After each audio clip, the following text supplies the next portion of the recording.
Everyone, it is January 15th, 2025. It's approximately 4:02 in the afternoon. I want to welcome everybody to the Tweedy New Haven Airport Authority Board of Directors meeting.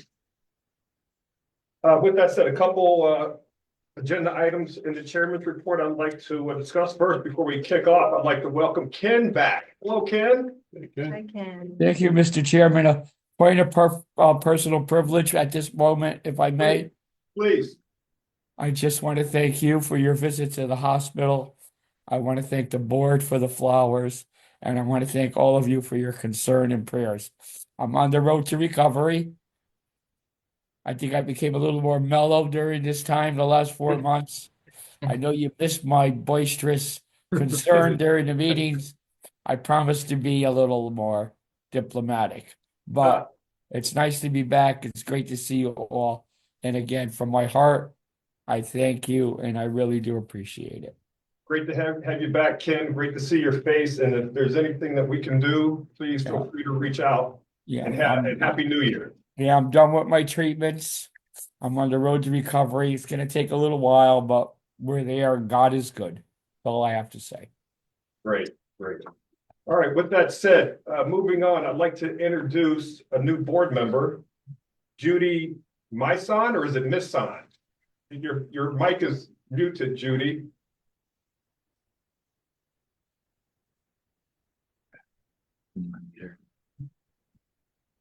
Can you unmute? I'm muted. There you go. Now I am. There you go. Well, Judy, welcome. Okay. Judy has taken Joe Genetti's place on the board. She was appointed by Mayor Carfora. Joe served one term, 4 years, 2021 to 2024. Judy, we lost your visual. Well, this is not working good. I'm not muted. No, you're not muted, but we lost you visually. You want to stay with camera off? We'd love to see you. This is bad.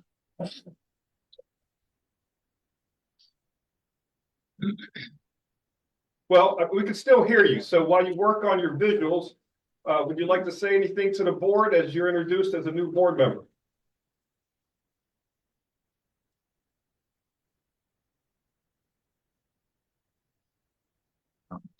Judy, can you hear us?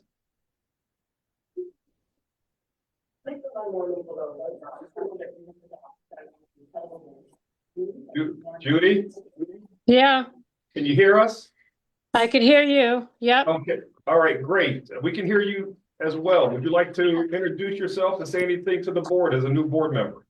Well, I'm not a new board member until next month, so I'm here kind of just to hear how this runs, and I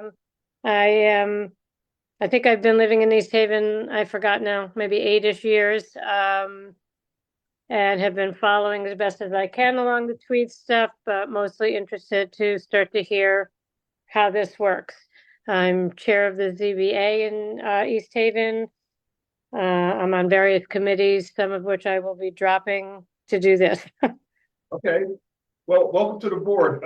You can contact myself or the executive director, Tom Rafter, if you'd like to visit the airport, learn any in detail what you're discussing or anything else. Okay, that's great. All right, great. All right, next item of business in terms of the executive director's report. We being members of the authority, members of AFPorts, representatives from East Haven, along with representatives from the legislature, met with the governor's office to continue negotiations. That meeting took place yesterday. I believe it was yesterday. And it went for several hours. We had one agenda item, and that was traffic. In the past, when we've met with the governor's office in terms of continuing discussions, we've had multiple agenda items, and we never seem to get past two in a 2+ hour period. So we decided to have one agenda item. I failed to mention DOT was also in the meeting, as well as, who am I missing, guys? Consultants. Yeah, consultants, but, so the purpose was we had the right people in the room. We had the right technical experts, WSP, our consultants were in the room. They,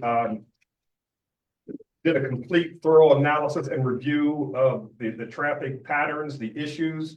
They addressed issues, previous questions and issues that East Haven had brought up. They incorporated those into their analysis and review. And then we had CDOT, Connecticut DOT, come in and address the major issues in terms of Cohen Hemingway, High Street, etc. So I can tell you that, and I'm glad to have a conversation with anyone, after the board meeting in terms of specifics. But I think everyone in the room agrees that the meeting was productive. It was constructive. Each side walked away with some workable, agreed upon action items, and we're going to move forward.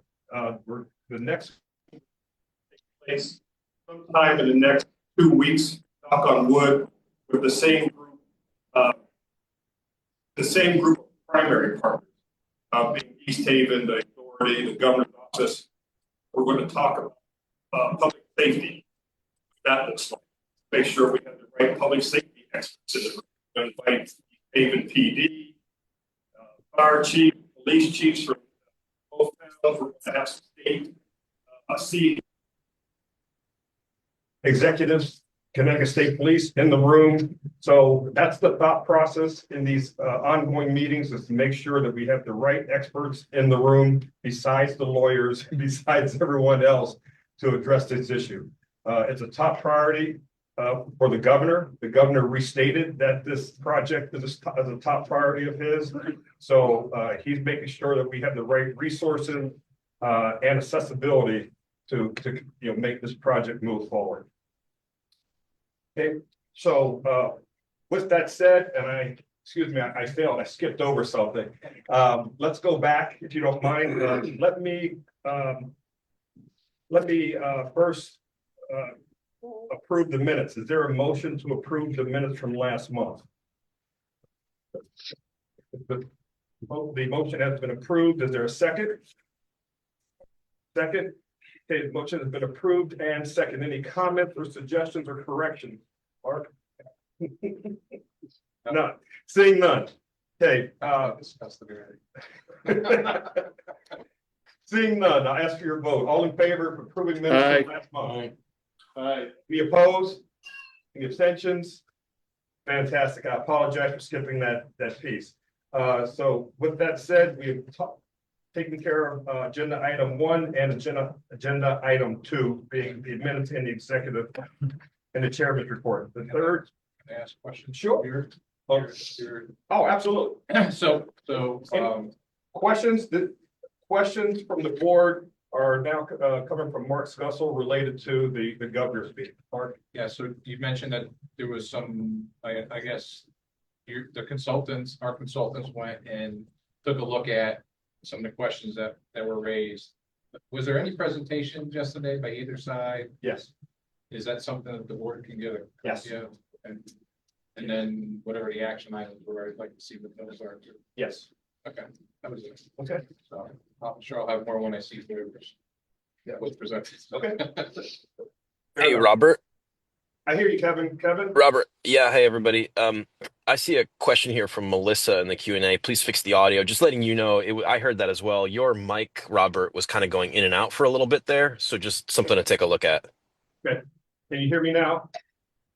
Yeah, very good now. Okay. I'll bring it closer to me. Thanks. Any further questions on the governor's meeting that was held yesterday regarding traffic and traffic only?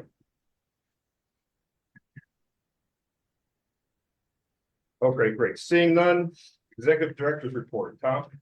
Thank you, Mr. Chair. Okay, so I'm sorry. Was there a question in the box?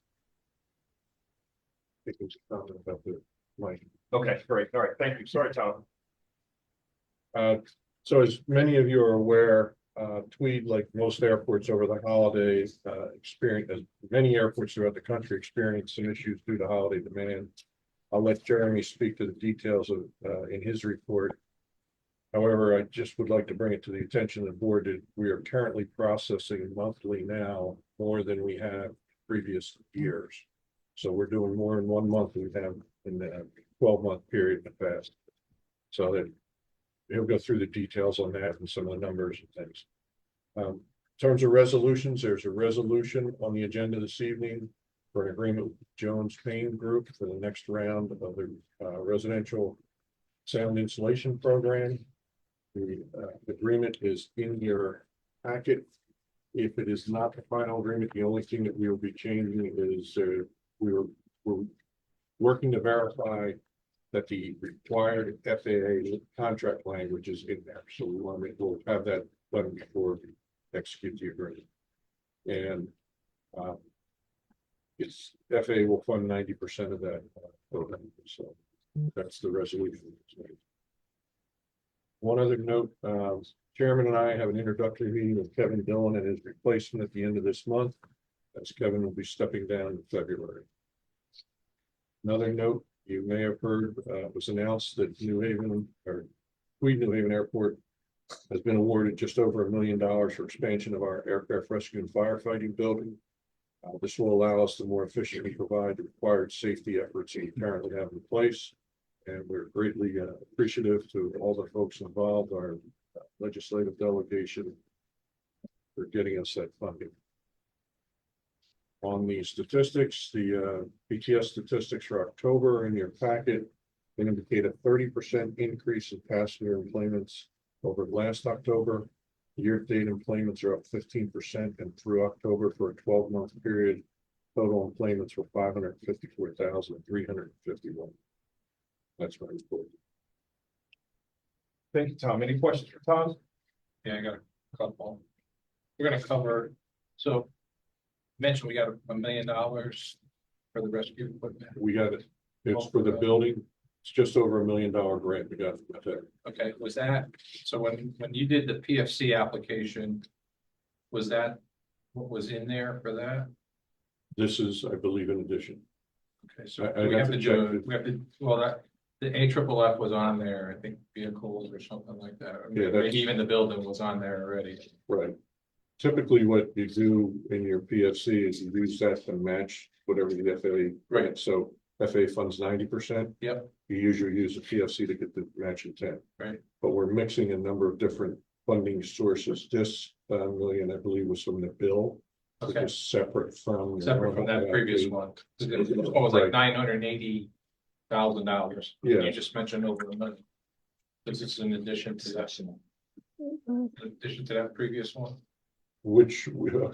We previously got a grant for like 980. I can I look it believe up. that was for the, was that for the equipment? Probably the ARC truck. Yeah, We received. okay. Yeah, that's for the equipment. Okay, and This then is- that was in the PFC amendment that we put together in November. They got approved. Right. That was one of the things. Can't remember what the second thing was. But this noise thing, Now, the building was in there, not the equipment. okay. I have to go back. and look at it. Okay, It was 980 something thousand. right. Building. So my question was gonna be on this new noise grant we got. The money that we're supposed to go down later. That's not in that amendment, so we have to do a whole new amendment because. No, it's a whole separate pot of money. Okay, Noise comes out of a whole different category. but I thought it said in that thing that we were gonna fund some balance with PFCs, right? That's on the CIP. Right. But that'll be covered, I believe, if it's not in the current PFC. Was that It's already been awarded, or it's already, The grant. it's a grant. the grant? This- one? for the design. Grant, About this the one we funding. talked about earlier, right? Yeah. I was just trying to figure this all out because when we had that PFC application or amendment in November 13th, you signed off on it. We got approval on the 15th. Yeah, There was only two things on there. Noise wasn't on there.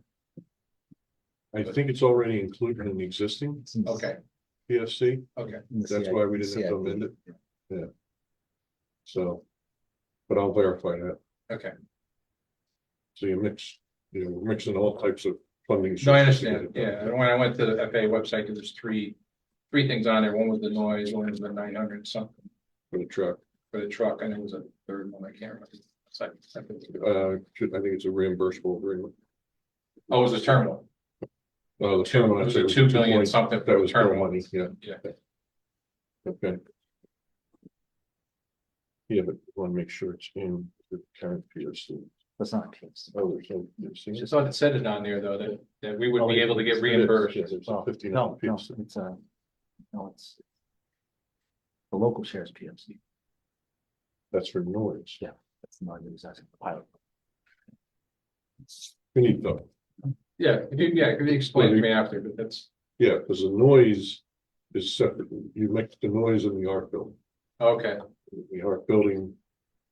We have certain funding for that. The noise, like I say, is totally different. Yeah. All different sort. yeah, it was a discretionary fund, It's noise discretion. yeah. Yeah, it's its whole separate column Yeah, on the part grant, 150 noise. Yeah.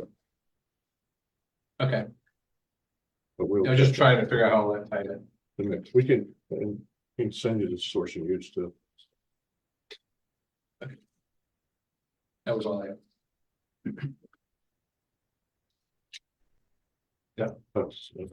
Okay. Thank you. That concludes the executive director's report. Next item on the agenda is the finance committee's report. I do not see Serena. Tom, do you want to fill in?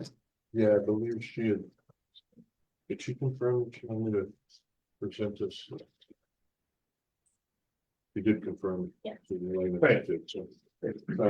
In the airfield account, the revenues for November, excluding lessee subsidy of 238,193 in total came in 26,784 better than budget. The actual subsidy was under budget by 55,264 for the month. Year-to-date revenues excluding the $746,000 subsidy were 304,456, or better than budget by 154,104. Expenses in the airfield for November, actual expenses came in under budget by 28,480, and year-to-date expenses of 1,237,505 are below budget by 86,678. The admin account revenues for November were below budget by 21,488. Year-to-date actual revenues of 282,751 are below budget by 149,448. Expenses in the admin for the month were 29,290 under budget, and year-to-date the actual expenses are under budget by 222,069. Actual net results for the admin fund for November were a positive 5,417. And year-to-date at this point, we're a positive 18,889 against the budget of a negative 53,732. In the balance sheet, the fund balance at the end of this period is $401,090. Overall liabilities and fund balances are $1,235,868. That's finance report. Thank you. Any questions on the finance report? Any questions on the finance report? Great, seeing none, we'll move on to the airport manager report. Jeremy, please. Good afternoon. Thank you, Mr. Chairman. We begin with airside. Just a couple items that I'll highlight. We have had a few minor winter events over the last month or so. Didn't involve too much of a mechanical effort other than sweeping the runway, applying some de-icing fluid, but the runway was pretty much able to maintain operations and not close. We did have aircraft de-icing on the ramp, so there was some of those delays involved with typical delays during the winter weather related to aircraft de-icing. But overall, our team has gotten a good warm up for some future larger events if they decide to show up. But more or less, no impact as far as winter weather is concerned. Another item I just wanted to note on the runway, we inspect the runway numerous times a day. And we've started to see some wear, the runway is getting to the end of its useful life. I believe it's 17 years old or so. So we're gonna start to see some accelerated wear based on the use that it's getting. So we are starting to do some maintenance on the runway to preserve it until we can get to the reconstruction and then the lengthening of the runway, hopefully soon in the very near future. And then the last item I'll note, you maybe saw in the news, we did have a fuel spill here at the airport on December 29th. And it was, it's hard to estimate exactly how much fuel was spilled, but we're estimating somewhere between 30 to 50 gallons. Up front, I'll say there was no impact to the waterways, to drains, did not reach the soils, but we did have a good community response to that event. All the airlines came together with the airport for the initial response. We did have New Haven Fire and Hazmat on site.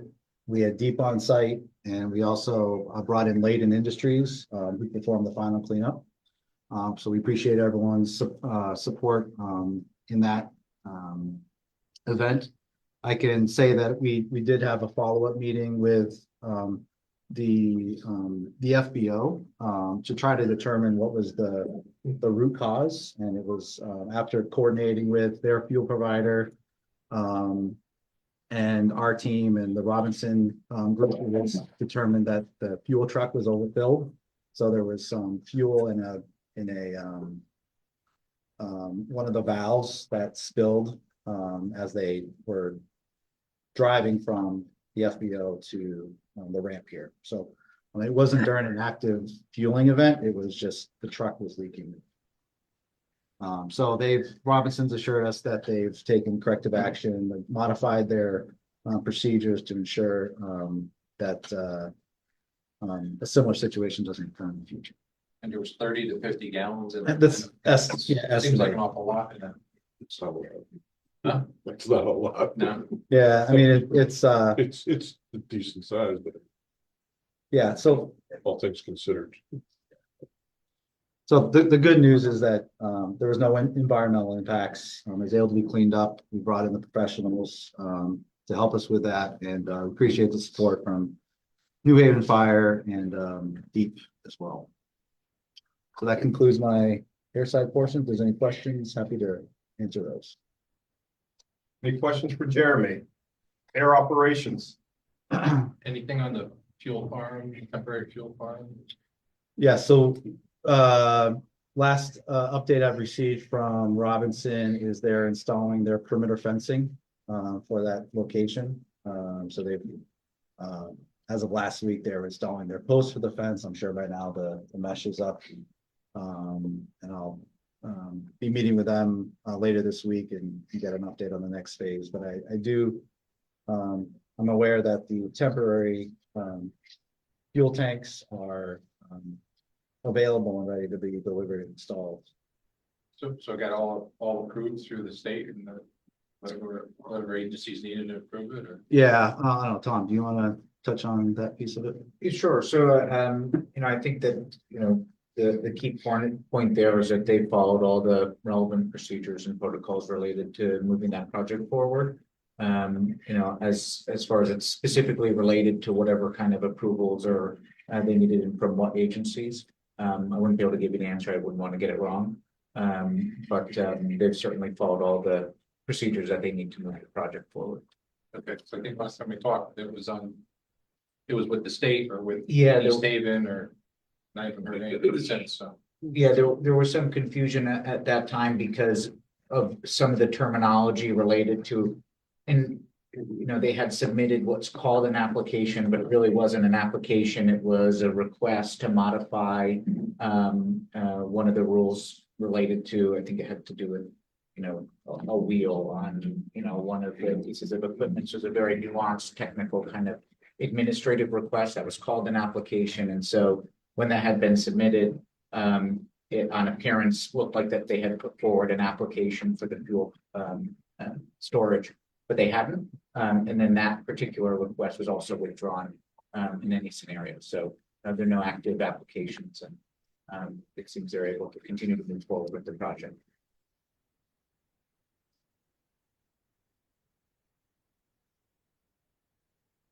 I got them. Okay. Any more questions? Any more questions on air operations? All right, seeing none, we'll move on to the leases report. Jeremy? Yes. All right, so included in your packet, there is a handout, a recap from December, which includes, you know, the holiday travel season. I don't want to, go over too much detail, but just highlight a few items there, and then I'll go into some of the remediation efforts that we're taking here internally. But as you heard from Tom's report, we did experience record passenger demand here over the last month, record-breaking numbers. I think there are some days where we exceeded 3,200 people enplanements, might be even higher, a little bit higher than that. But we're doing in 1 month what we used to do in a year. And it's just highlighting the need for our need to find alternatives to improve our terminal capacity and landside capacity, which aligns with our efforts on our new terminal in East Haven. So you have the capacity constraints, again, to separate the terminal landside from the runway, which is a different topic. We also had some weather. There was a few days where we had fog that did not lift for a few days. That created some challenges to flights.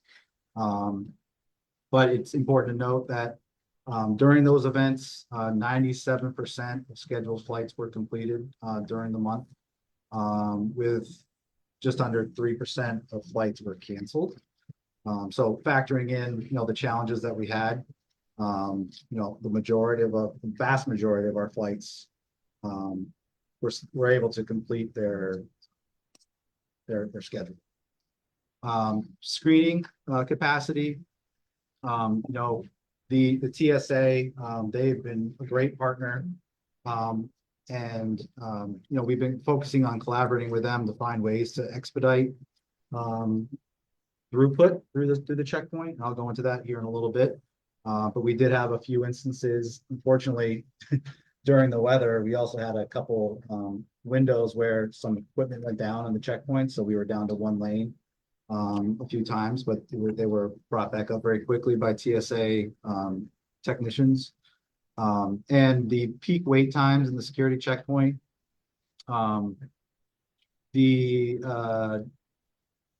based on numbers we see, did not exceed 102 minutes. So that's a little bit over an hour and a half, which can seem to be long, but I think for those who travel quite a bit, some of those wait times were extended at airports all over the country, especially during the holiday season. And then, landside traffic, some of the constraints that we did experience were, it's one entrance, one exit. So managing the traffic for both arrivals and departures all through one entrance, again, proves to be challenging at times during the peak periods.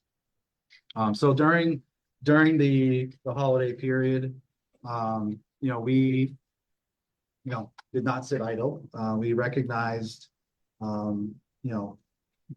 that we needed to take some action immediately, and then some actions that are in the future we're going to require some more planning. But we've had daily calls throughout almost daily with airlines, deploying SMS messages and email updates to update them on the potential for delays here at Tweed, and helping them plan their schedules accordingly. Working with TSA again being a partner with the airport, opened the checkpoint 30 minutes early, and they're actually doing that now moving forward. 2.5 hours before the first departure, so they're opening up at 4 a.m. We've worked with our partners here locally during the Mercy weather events. I've mentioned in recent meetings or in the past where we've partnered with the Hotel Marcel, and they've opened up their facility to us to allow customers that are arriving to have a place to go park remotely and use their lot as a cell phone lot. It's a spot where they can use a restroom, grab something to eat while they wait for their partner. Sometimes there's extended delays. It's just the better option both for the airport and for the customer. It's a little bit more just able to relax a little bit. So we did implement that at one point. Also, we've working with New Haven PD. There was a few instances where they sent out a traffic enforcement crew to help us with traffic at the entrance at Fort Hale and Burr Street. That was a big help. We've reallocated some of our parking here at the airport. We have the east side parking now. Working with our rental car partners, we were able to open up over 200 spaces in our lot to create more capacity for customers during these peak periods. And then staffing, we've increased our staffing in advance of actually dating back to November 1st, our staffing, we've increased it by over 35%. Just anticipating the growth that we're expecting to see into February and beyond when Breeze increases their schedule. So those are the things we've already done to date. Moving forward, we actually met today with the New Haven PD Sergeant Alvarado. So we're discussing with him how they can support us more here at the airport, understanding just the need for additional law enforcement assistance. It's you kind of shared we have a hard time getting passengers or customers to respond to requests from our operations staff. So having a law enforcement presence will help us do that, but we also need a presence at the checkpoint. So we're starting to see the need for just a greater law enforcement more on the land side versus just at the checkpoint. So that we're looking at ways that we can partner in that.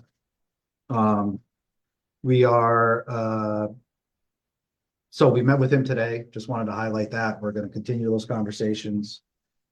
Secondly, continue to work with our airline partners, finding ways to optimize flight schedules and boarding practices and better communication just across the board, whether it's with passengers or among ourselves here internally. So those are our focuses there with our airlines. Parking, we have our shuttle supported off-site locations, and as well as with, like I mentioned, the Hotel Marcel. And then couple that with the east side parking lot. We've got those options available to customers and communicating that with them. We've actually been able to change some of the habits of our customers who are being picked up. They'll actually are looking to park. Historically, they'll show up at the airport and find there's no parking. We've been able to change the habit where they'll actually just go to the parking garage without coming to the airport and get picked up there. So save some of that additional time delay in making it to the airport in a timely fashion.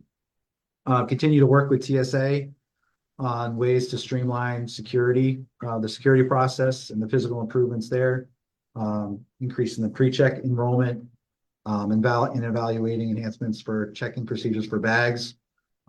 We actually have a meeting tomorrow. We have Executive Director Julian Williams, who's located at the DC office at TSA headquarters. He'll be coming up here with his support team, working with our local TSA team as well as airports. And we're actually including both air carriers at this meeting.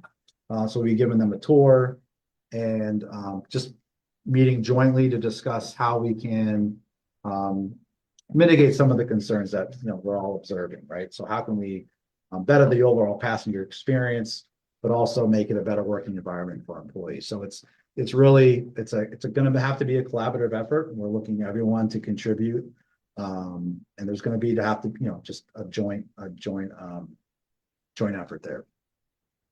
And then we're gonna be also working, again, we're continuing to work in the city of New Haven. We've looked at, again, we have some traffic enhancements that hopefully will be coming in in the spring. Restriping some of the roadways in here. So that's basically a snapshot of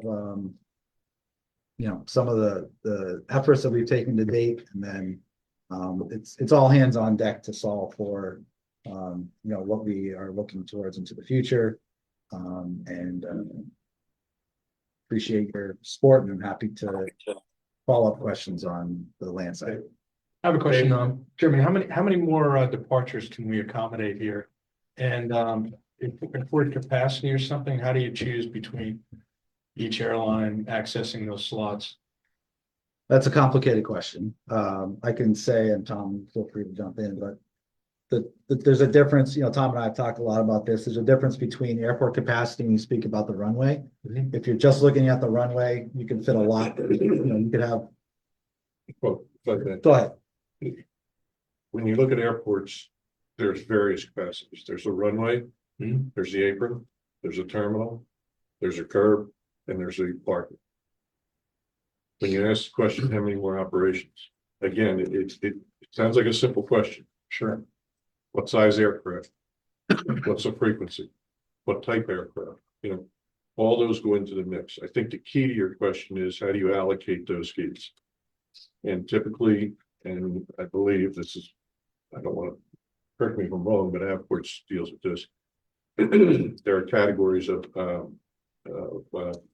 airline tenants, if you will. In some areas, they call them signatory and non-signatory, and they have various rights, and that's how you go to the allocation. But we essentially can't deny anyone from coming in unless it's a safety issue. We can demonstrate that. Okay, so I think that in conjunction with that, right, there's obviously the capacity of people in the terminal. Right? So I mean, that's probably where we're That's the key. bottlenecked, right? Yeah, but and again, that's another type of question where you look at static capacity and dynamic capacity. Okay. And if you're looking at a static, that's basically what they say, how many people can fit this room or whatever. The dynamic's going to be, well, how many are you processing? So how many times can you turn it over, and what's your rate, and what's your throughput, and all that type of thing. Jeremy and his folks monitor the static to make sure it's a safe environment at all times. And that's where we're really moving it at the static. We're putting people through here. And it's, especially in the peak times in the morning. Yeah, but I mean, like when we had, and I didn't experience it, to be honest, I had to drop my mother-in-law off. I think it was December 29th. And she had a late flight out of here. And it was like, there was no traffic. There was nobody waiting in line. She had to wait for the TSA agent to get off his break to process them. But I saw videos on, all over the internet, right? Saw it on the news, right? So obviously people had issues. Yeah. So when you had static people waiting for flights or things were canceled, what's our liability if we have overcapacity as a board? That's one thing I would be concerned about. So I can tell you, so we did have a visit from the fire marshal. We walked him through our whole plan. When you get to those points, I would say most of the time the terminal is dynamic, where Right. people are going through security, they're almost immediate, not all the time, but many times they're going immediately to their flight. And so it's just a constant flow. But when you get to those points where there's cancellations or delays and you got people just waiting, Yeah. we shut down the checkpoint. And Okay. that's a joint decision that we make with TSA. TSA's actually probably, they'll bring those concerns to our attention, but we have customer service staff in the lobby from, first thing in the morning till the last departure goes out, and monitoring the public. We go through, when we get to those static situations, we go through and actually do head counts, determine what those numbers are. Okay. And then that's when we look at, coordination discussions with the air carriers, what is the next, half an hour, 45 minutes, an hour, then we start to make those decisions. Worst case scenario, if we have to, we've done it. It's not ideal, but we've actually dumped gates. And put them out, put them in arrivals and help them there. Very rare, but we have done that. Okay. So you can use the arrival site that. Right, if assuming we're not expecting flights Yep. coming in. I understand. But that gives us a little bit of relief. We understand, the breezeway that goes out from departures that's heated. But we recognize that, there's opportunities for us to create some additional enclosures, and we're working on that. But it is something that's it's a hands-on daily management task that we undertake. And we recognize the liability, and we take it very seriously. And we also have, New Haven Police on site that are working with us, and they'll raise their hand if they see something that needs attention. Have we looked to clear to get people in faster at all? Cleared, we have not, I'm not sure. That's something that, I don't know a whole lot A lot of about people, here, but I'm not sure. They go in on Dulles a lot. A lot of people. Clear that you go right in. Great. Maybe- Pre-check's almost good too, though. I mean, Yeah. I mean, I you think got that might be people more that are of trying a to for get on business a- traveler, on a I'm not discount. sure, our customer base Come here, is. like, they don't want to pay $500 to. yeah, It's additional cost. you'll notice that the pre-check line, maybe 5% of the other line. So, Okay, I mean, at all the airports I go through, the clear line is like, it's like less than a TSA pre-check. yeah. Although Bradley, the TSA pre-check's bigger than the regular. Like you heard the chairman said earlier, we're gonna have the right people at the table tomorrow to kick off this conversation. We're gonna have over 20 people representing all the various players. And it's, TSA rightfully has, taken it seriously, as are we, and the air carriers, and we're gonna be working collaboratively to determine what's the best way. It's gotta be multifaceted. There's not one answer Right. here. Right. To multiple, opportunities for us to all work together. So in line with Tom's other point on this capacity, right, there's how many gates you got, aircraft sizes and all that, right? Do we have written agreements with the airlines to say that you've got X amount of gates and here's your schedule that you can come in and out, and then Breeze, here's yours, and then, I can say there are agreements. That's all I can say about that. There are agreements, though, and we work with them on schedule. are they like written schedules that we all have to adhere to, or they have to adhere to, like if they're late or whatever, or we can't? We approve their schedules. They're planned schedules. Right. If you said late there, it's the actual. No, I understand.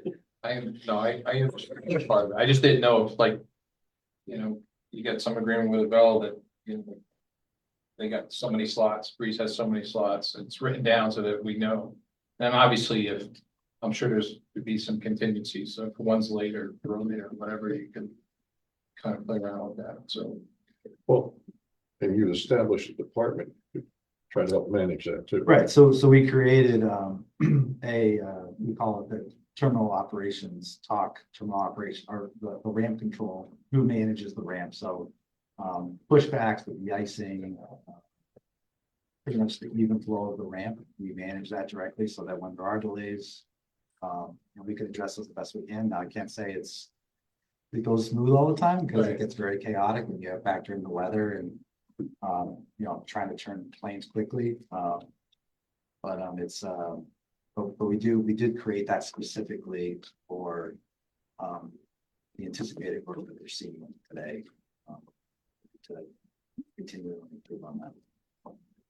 I guess where I'm getting at is if I just say we're only able to fly, every half hour or something, like one plane every half hour, so. So those are conversations we're having. with the But there's nothing written down that says, Avella, you got the first 3 half hours, Breeze, you got the next 2, or Yeah. there's nothing that you have written down that you can manage to. We have the schedules that they're. That's it.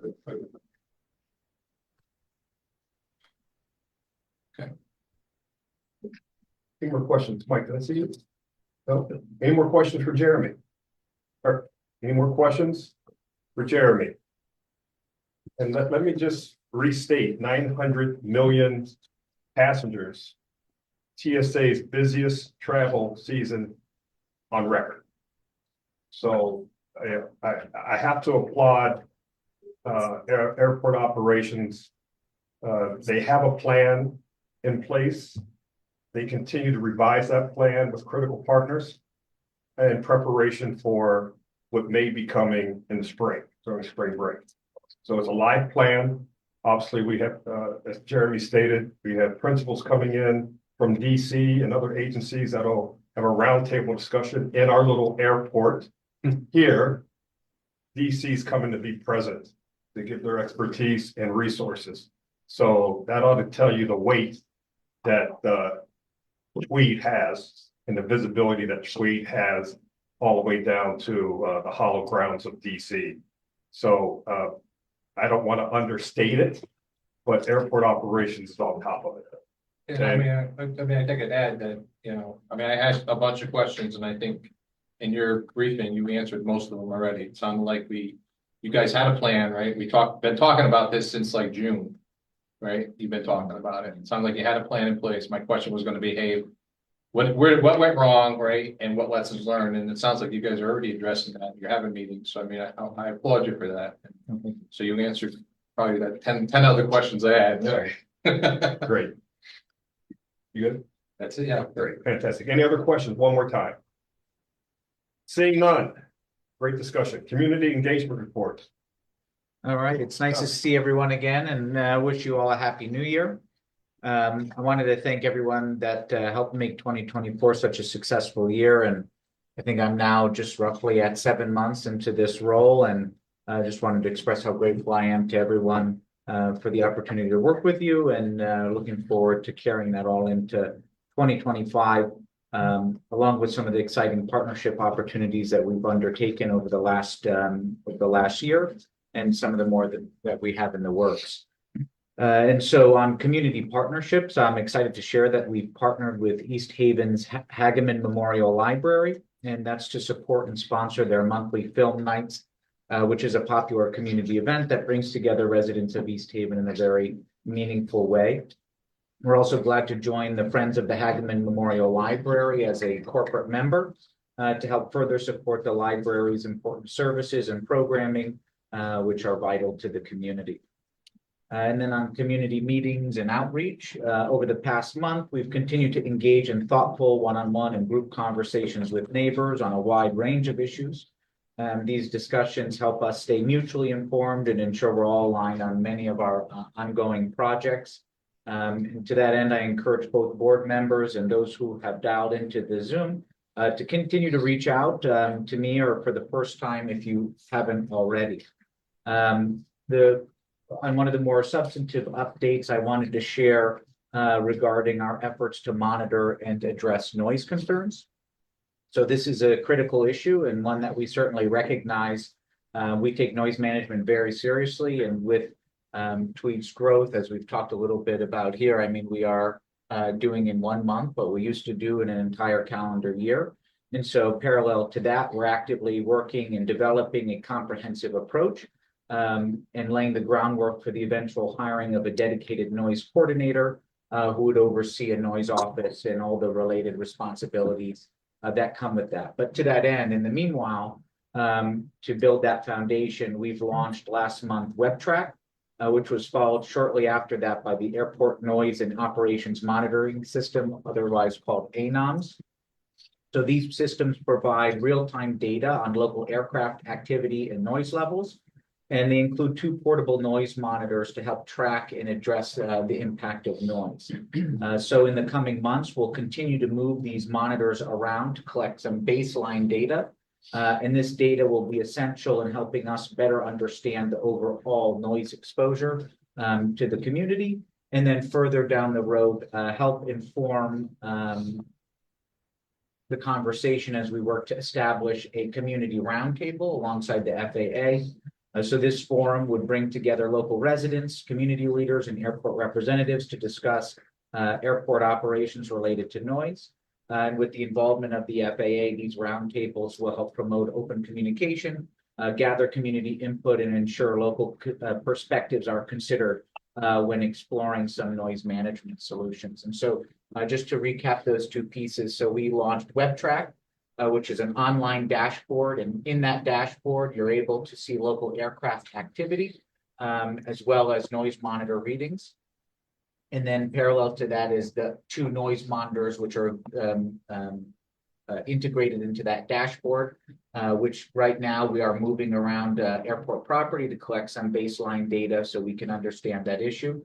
And then moving forward down the line also, and I'll touch on this in another update here below, there will be opportunities for members of the community to also register their interest in having a portable noise monitor deployed to their property. So we can also get an idea of what noise readings look like out in the broader community as well. So just a few more quick updates, and this is just to start as a reminder, there is no specific federal limit on aircraft noise.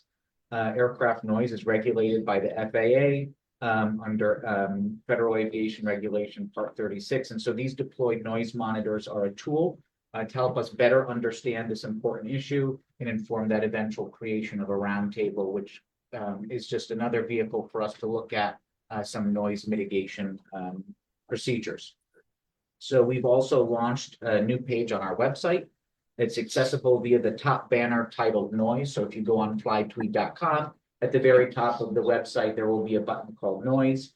That page includes more information on noise-related issues, along with links to the WebTrack dashboard where you can see aircraft activity and noise levels. Also a new noise concern form, and I'll talk a little bit more about that in a second, as well as the form for residents or even commercial property owners in the area to register their interest in hosting a noise monitor on their property. And so parallel to all of these things is also sort of a small reconfiguration of registering community concerns.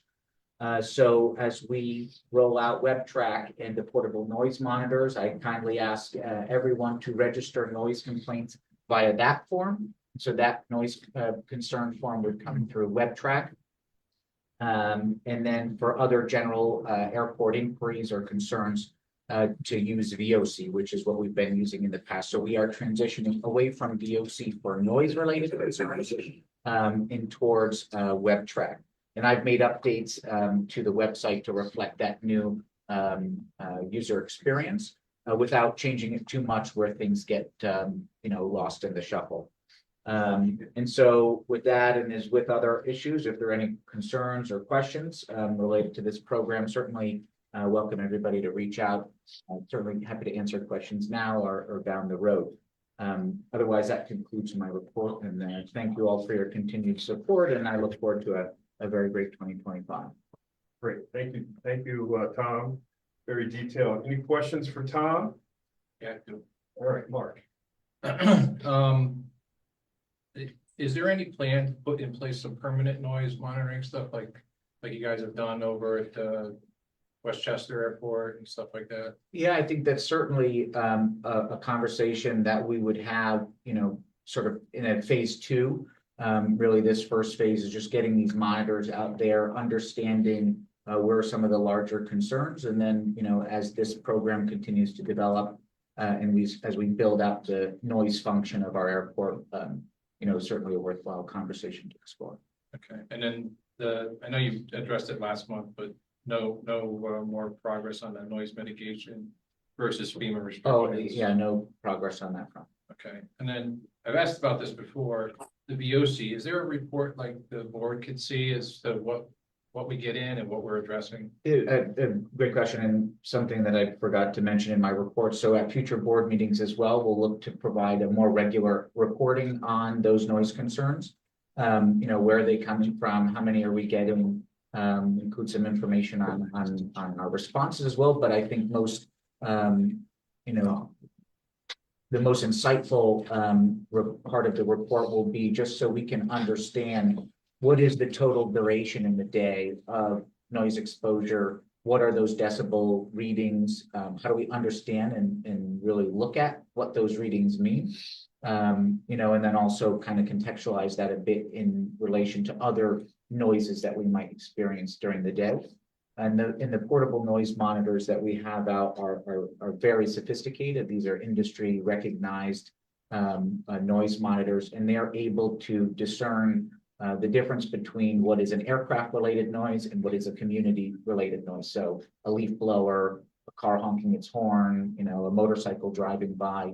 And so this really helps us clean up some of that data and have a good look at it. And so future board meetings will certainly look to compile all of that into a report for all of you. Yeah, I was looking more, I think you addressed my noise concerns, but at least the reporting on that, but all the other items that were on VOC, or the items that we collected at the community meetings. Sure. I don't think I've ever seen a full list of those items and how we, or what we're doing to address those. Yeah, so we have available on the website, it's like a table. Yeah. And in that table, it essentially outlines all of the issues that were raised at the community meeting last year in June. Okay. And then the actions that have been taken to address some of those key points, of which, you know, WebTrack is one. You know, we're looking at Okay. you know, traffic mitigation and management solutions for the airport. And so happy to share that also, the direct link. Yeah. And so that outlines some of the follow-ups from that. And then as far as VOC goes, certainly we'll look at, you know, how we can, you know, best share that data. A lot of what comes through there are some, you know, the noise complaints, which now we're going to direct towards WebTrack. Yeah. We do get some passenger inquiries there as well. You know, and then other general inquiries or concerns that we might get from the community. Okay, my last question was, I can't remember what meeting it was sometime last summer. One of the I think one of the residents brought it up, or maybe it was brought up at the community meeting, about getting HEPA filters for some of the residents. I don't think we've talked about that since like last July or August. So. Yeah, so that is certainly a program we're actively working on. And then when, you know, I think probably at the next board meeting, we'll provide a bit more of a substantive update on that, but certainly has been on our radar, something we're working towards and have made a lot of progress on. I don't know if we had any other updates on it, but certainly more information on that forthcoming. All right, thanks, I appreciate it. Please. Any more questions for Tom? Great questions. Thank you very much, Mark. Any further questions for Tom? Great. Seeing none, we'll move on to item 7 on the agenda, reports and action items.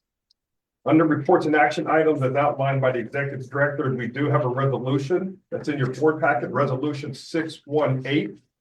Approval for professional services agreement with the Jones Payne Group, Inc. for the residential sound insulation program. This resolution is dated January 15th, 2025, and it reads as follows. Whereas the Airport Authority has submitted a grant application to the Federal Aviation Administration for financial assistance to conduct a residential sound mitigation program for Tweed New Haven Airport as a result of the approved environmental assessment. And whereas one consultant proposal for the project was received on April 11th, 2024. And whereas after reviewing the proposal and interview with the consultant, the proposal was submitted by the Jones Payne Group, Inc. was selected. And whereas the AIP grant number 3-09-0013-072-2024 was received by the authority from the Federal Aviation Administration in the amount of $539,910. And whereas the authority wishes to award a consulting agreement for the project to the Jones Payne Group, Inc. in the amount of $589,900. And whereas it is anticipated that the cost of the project will be shared 90% by the FAA and the remaining 10% will be borne by the New Haven or by the new HVN initially and subsequently reimbursed for future PFC revenues. And now, therefore, be it resolved that the Tweed New Haven Airport Authority approves a consulting agreement with the Jones Payne Group, Inc. for residential sound mitigation program in the amount of $589,900. The chairman, vice chairman, secretary, or treasurer is authorized to execute said agreement and task orders for the project on behalf of the airport. Is there a motion to approve? So moved. Motion has been moved. Second, Second. Second, and seconded by Serena. All in favor? Aye. Opposed? Robert, can you just say again how many homes this will cover? It did not specify the number of homes. But we can find that out. How many? The original scope is up to 12, but it depends on the cost per. Yeah, unit. So eventually we're gonna get to 12 homes, but it depends on the cost for each one, how much we can afford with this grant, and then we go to the next grant. so And then cumulatively, this program in all its phases will have soundproofed how many homes when we finish this phase? Don't know that number, but I can get you a report on the entire program. Thank you so much. and can you issue that to the full board, please? Yep. Thank you very much. So Tom. Hey, Robert. we were Just talking- I'm a sorry. sec, please. Kevin, Yeah, hi, quick question. In return for receiving these proceeds, are the homeowners asked to sign anything, related to the airport? Either for, related to the expansion or a release of any sort. I'm just curious if if there's an opportunity here to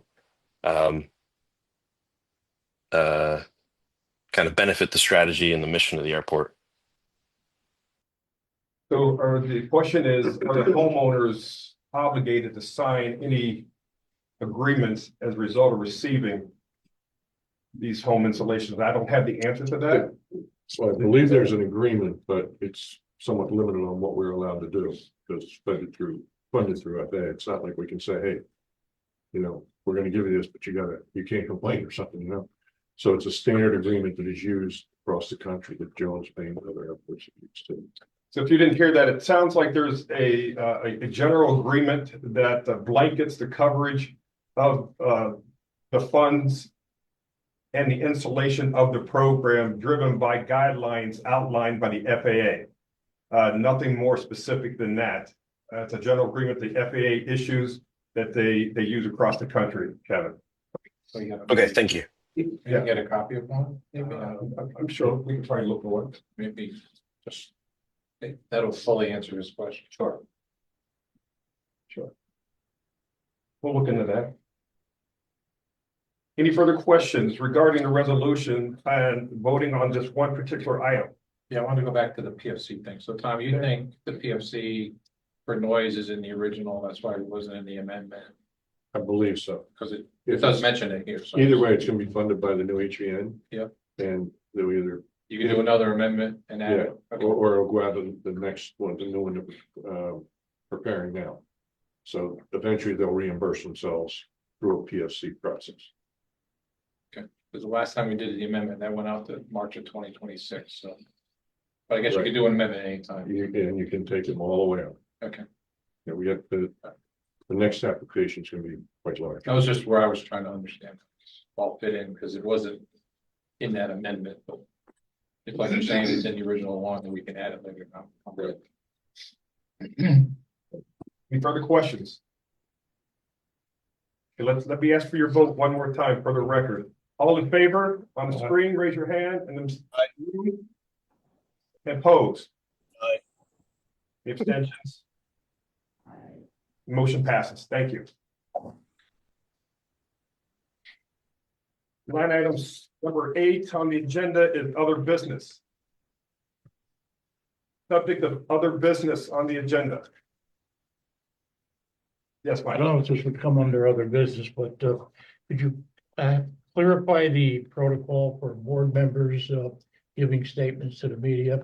I was contacted by CBS looking for a statement concerning the pulse of the people in the area. I referred them to public relations. They didn't want to speak to public relations, so then I referred them to you as the board chair. Great.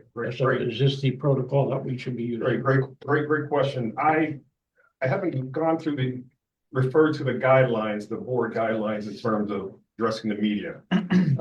But Michael, thank you for that question.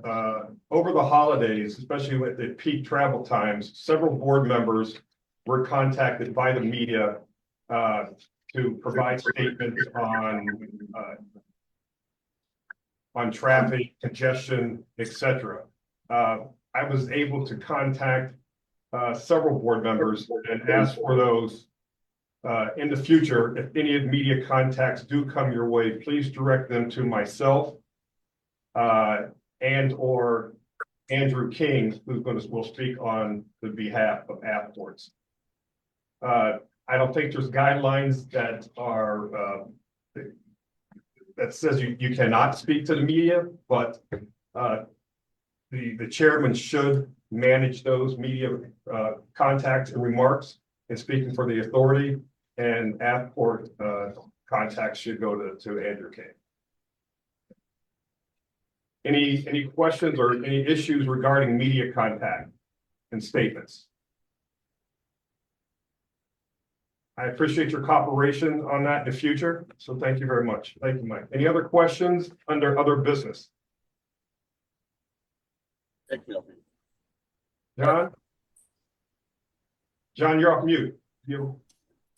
Yeah, just, you can hear me, correct? Yep, we can hear you.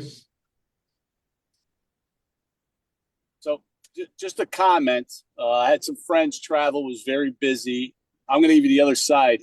The wife and daughter, he called me to say they were traveling, went to pick them up. They had long lines in the car lines. It was so efficient. And the workers outside, even though it was cold, were so polite. And they got in and out of there in a hurry. So I wanted to say compliments to them, but I also think we should compliment the people that were working there. I can give you the exact date and time if you want to. But he went out of his way to say a nice thing about the service. That's all I wanted to say. Thanks, John. I'm sure Jeremy appreciates that. A lot of patience were needed over the holidays. Any other questions or comments under other business? Yeah, I do have one. All right, Mark. Just come back to my economic impact analysis. It's not really funny. No, Robert and I had a call today with them to discuss their progress and kind of get it back on course. They're still seeking some data. They have not been able to, they haven't been successful in getting all the data, but they're giving us a schedule and an outline next week that we're going to comment on and improve and get it moving back on track. Because we did say It was well over two. last August, we were gonna, like 2 months before it was due, we were gonna try to get some kind of a preliminary Well, course correct them if needed. They Sounds like they're even get on the presentation, course. and we gave them a course correction after that. We're going to do the presentation. And Robert and I had some frank discussions with them where we think it needs to go. So, We apologize to the board for the delay in the economic development assessment. But what was presented and drafted on behalf of the contract did not meet our needs or expectations.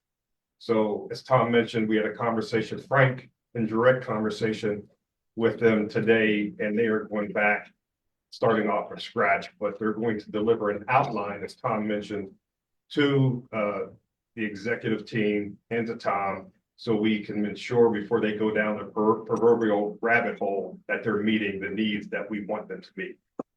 Okay, so that outline is expected to hit our desks early next week. Right. Great, thank you. Anything else under other business? Thanks for bringing that up. Judy, you came off mute. Do you have a question? No, I don't have a question. At this point, I kind of just wanted to get a feel for what gets talked about. I mean, I do have a lot of questions, but I think I'm going to make arrangements to meet with a few people. I'd like to see the airport talk about, get a feel for what your designs are, et cetera. So I could have a better idea of what was going on. Okay, sounds good. That's what I've heard. Yeah, thank you very much. Mm-hmm. One more time. Any other questions? Seeing none, open up the portal, please, Felipe. Public comments.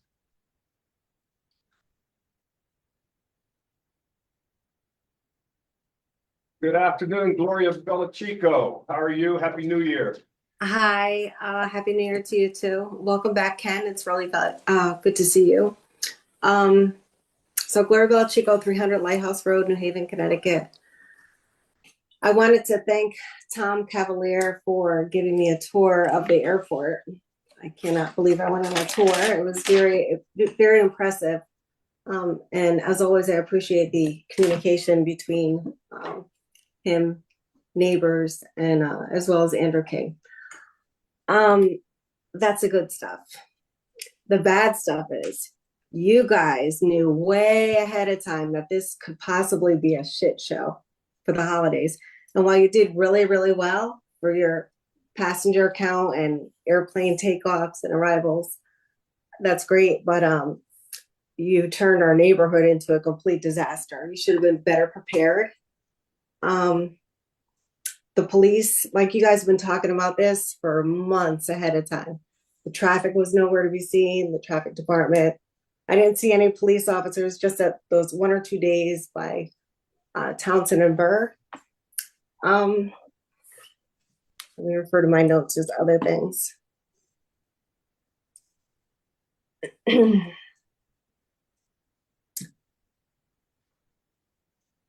Actually, a lot of the questions were answered. The airport capacity with people and the fire marshal. The app was addressed, and the noise monitoring is up and running, I found out, which is good. The traffic was an epic fail. I don't think that having airports in the road directing traffic was a good idea. That was kind of a mess. I tried to stay away from that area as much as I could, but it was pretty bad. And I don't know how Avelo can add 6 new destinations and then turn around and blame Breeze for coming to Tweed. It's kind of ridiculous. I don't know what you could do about that, limiting flights or whatever. I guess you guys can't do anything about that, but maybe you can kind of limit future arrivals or whatever until you can get to the other side if that goes through. And that's all I have. Thank you. Thank you, Gloria. Mm-hmm.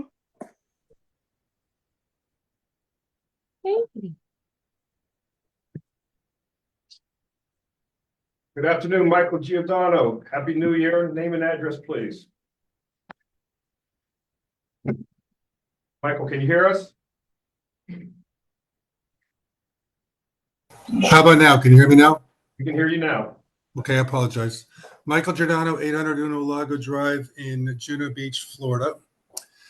And as you know, I'm one of Tweed's biggest fans, been that way for my entire 63 years, but I am a little bit disappointed in what's going on the last month with, to steal a phrase from the previous caller, a blank show. Now, when Ravello announced service almost 4 years ago, none of us expected what's happened. And yes, passenger loads and profits and money, it's all great and we love it. And I love it because I'm an aviation guy, but it's equally embarrassing to see the third world terminal we operate out of that can't fit any more passengers on the busy days. And it's ruining a good thing. You know, I know you guys have, when Avelo came in, they didn't expect any competition and they keep growing and growing. But the minute Breeze announced flights back in August for December startup, at some point in time near there, Avelo changed their thought process with scheduling and has crammed all these departures in the morning, which ends up causing a backlog of delays later in the day. And we forget we have a lot more 800 models. That's 40 passengers plus more potential on each flight in the morning that we didn't have a couple years ago when we only had 700s. So more and more passengers. We have 8 departures between 6:30 and 8:45 on some days. You guys have asked the public to show up 3 hours before. It could only mean a disaster in the terminal and in the check-in area. I had to wait 30 minutes for pre-TSA right after Christmas. I've never waited that long in any airport for pre-TSA. Granted, there was some equipment down that you mentioned earlier that day, but you guys have to do something. You have to do it now. Too many people that I know that love to fly to Tweed are saying, you know what, if I'm going to have to wait on the cold for an hour to go through security and to check my luggage, and I can't be inside a nice warm terminal building, I'll just drive that hour up to Bradley in a nice warm car and get dropped off there. Do you know how many times I've heard that in the last month from people that know I love Tweed and love Avelo, and they're trying to rub me the wrong way, and I don't have any defense for it. You're totally right. It's embarrassing that people have to wait out in the cold. You guys got to do something. You got to do it quick. It's not going to get any better. February 15th or so, give or take, the February, March schedule start up. The Florida vacationers flights are going to increase. We're adding more flights.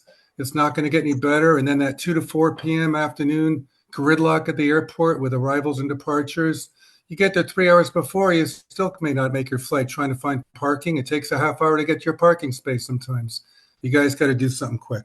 Thank you. Thank you, Michael.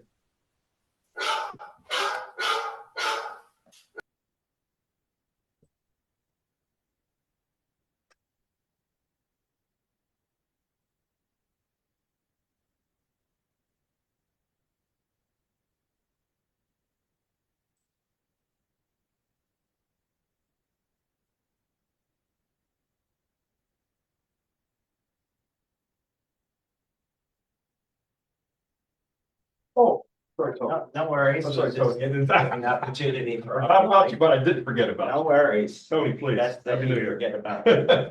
May I take the? Jesus.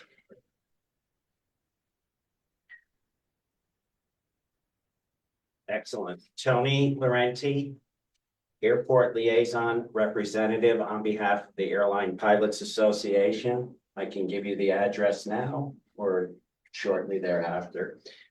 7950 Jones Branch Drive, Suite 400S, McLean, Virginia. Just to hinge off of Mr. Giordano's comment, Tweed New Haven Airport is a point of pride for many of us.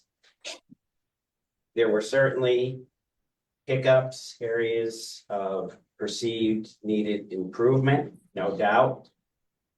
In my opinion, the environmental assessment, the plans in the airport master plan, this certainly promulgates the need and urgency and the appropriateness, and also the comical nature of airport opposition to these very plans to improve the situation. Having said that, feeling a personal involvement, as I was there 16 days, not all consecutive, of course, to experience trials and tribulations of an airport. A holiday season, courtesy at an airport on a holiday, that's a question, a sarcastic and rhetorical one taken from a movie. This is not uncommon in my experience in aviation. It was another day at the office, unique to Tweed. That's not to make an excuse. That's not to say there weren't problems, but it's also to remember there was a lot of good. We got our job done. I was actually rather surprised at the number of jovial and happy people under the circumstance. I lived it 16 days in a row. I take this very personally. I work for an undisclosed airline, but I've grown up at this airport. I would argue with Mr. Giordano about who the biggest fan of Tweed is, but that might be for another meeting. That being said, again, this promulgates the need for a new terminal and the need to get it going rather than oppose it. I saw a lot. I was impressed. Thank you to Philippe, Tom, everyone at the airport. We were out there in the cold, the wind, the de-icing, the dark, the night. It ended up working. It's not uncommon for there to be delays. Then the weather, of course, as always, in December. I flew on a day where there were approximately 5 diversions. Fortunately, I was not one of them. The fog mysteriously parted. And once again, the instrument landing system, the approach lights, they beckoned me to the runway. The media didn't cover that. It's another day at the office. We have plenty to improve. And I look forward to seeing that happen. But we'll end this with a big thank you for those trying circumstances. Thank you, Tony. I had the pleasure of flying with Tony last week and got me here safe. And what a what a great pilot he is with the guests in the back. He's very cordial, speaks with them all, and thanks him. Loves Tweed. Thank you, Tim. Thank you. All right, give it a minute or two.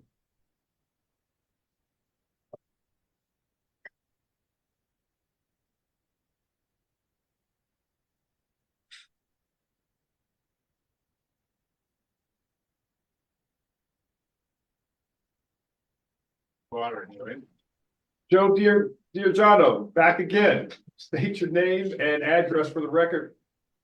Hi, can you hear me okay? Excuse me, I misstated. Joe Giordano, please. Thanks. ahead. Joe Giordano, Morgan Point in East Haven. As most of you know, I'm a Tweed supporter. I have and continue to educate neighbors and customers and always provide positive comments on these monthly calls. But today is unfortunately going to be a little bit different as I share some firsthand experience as a frequent traveler, as well as a neighbor living less than 3,000 feet from the airport. I just flew this morning to Palm Beach on a Velo 7:30 scheduled flight. When I arrived 2 hours early through the long line of vehicles entering the airport, the TSA line was backed up past the covered breezeway. It was cold and it was not heated today. There was a lot of confusion, lots of stress, lots of passengers wondering if they were going to make their flights, lots of unknowns. By the time I made it through the regular security line, which by the way wasn't much longer than the pre-check line, my flight was boarding and the Fort Myers 6:45 flight was closing its doors, and with what I believe were passengers still stuck in the terminal. My guess is that some cold, tired, and stressed out people missed their flight. My 7:30 flight was then delayed for 30 minutes to allow for the over 30 passengers to still board. This seems to be the new norm at Tweed, and it's not a good new norm. It's quite obvious what's going on. Avelo's expanding too fast. Breeze was given the thumbs up to operate in an already crowded facility, both in the terminal and out on the ramp. Avelo got upset, is jamming flights in closer together. 12 to 1,400 passengers on most mornings converge down Fort Hill Road close together for the early morning flights. We now have more traffic jams in the neighborhood, more vehicles getting to the departures and arrivals buildings, and delays getting to Lot C for those passengers who are already stressed out, who need to park to catch their flight. My Avelo seat neighbors this morning, Tina from Monroe, Beth from Oxford, and a woman from Shelton, all expressed their extreme frustration with today's craziness, as well as recent holiday time problems that we all experienced as frequent flyers at that time. Tina is done with Tweed. Back to Bradley she goes. Beth is on the fence, and the frustrated lady from Shelton will likely give it another try. The small convenient airport is not the same as it was a few months back. It's not working right now with all of the hassles of long lines, delays, and missed flights. We can all agree that Tweed is experiencing growing pains. The current schedules, mostly with Avelo, are too close together, and they're a recipe for problems. TSA can't handle it. The terminal can't handle it. The ramp can't handle it. Airline staff can't handle it. The passengers can't handle it. The neighborhood can't handle it. This shit show needs to stop, and it needs to stop soon. It's time to tap. It's time to tap the brakes, folks. Travelers are fed up, and they're getting more fed up. This must be resolved quickly, or you will, and I emphasize will, see more people heading north of 91 to the likings of the anti-Tweed crowd. I think Avports and the Airport Authority need to resolve these issues immediately with Avelo, Breeze, TSA, representatives of the airport, ops, etc., together or separately. I'm glad there's a powwow tomorrow. It's urgently needed and a good start. Thanks, guys. Thank you. Perfect. And Judy, we're in the public comment phase right now. I'll come back to you when that's over, if you don't mind. Okay, I was going to do public comment, but that's fine. Okay. Well, you know what, your tenure doesn't start until next month on the 1st. So Correct, I am part of the why don't you public. state your yeah. name and address as a public citizen and use your 3 minutes up. No problem. Judy Michon, 12 Hilton Avenue, East Haven. On a positive, semi-positive note in terms of airlines, my husband and I fly a lot, and we fly out to Europe a lot, and we did spend, more than 5 hours at JFK and almost didn't make our flight out to Europe due to plane problems. It happens anywhere you go. We were boarded, unboarded, boarded, unboarded, boarded, unboarded, and boarded a third time before we got off 3 minutes before midnight. So we kind of missed a whole day of our European trip. So I understand that there are always problems at any airport, and that's something everybody needs to expect, just because. With that said, no further comments yet on Tweed. I have a lot of investigating to do. My daughter flies out of Tweed a lot. Her biggest complaint was the only one concession stand and waiting 50 minutes in line for coffee and whatever donut or whatever she was getting. And that was during the holidays. So I am excited to, as I said, kind of view things from a different perspective and listen to what everybody has to say. That's it. Thank you. Welcome.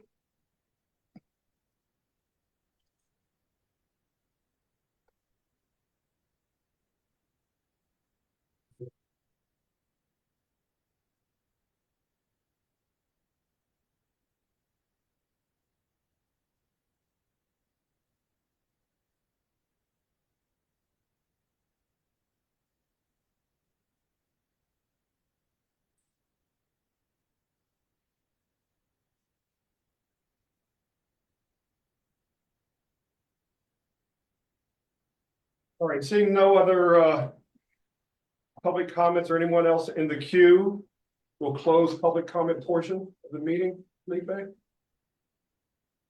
Any other comments from the board before we adjourn?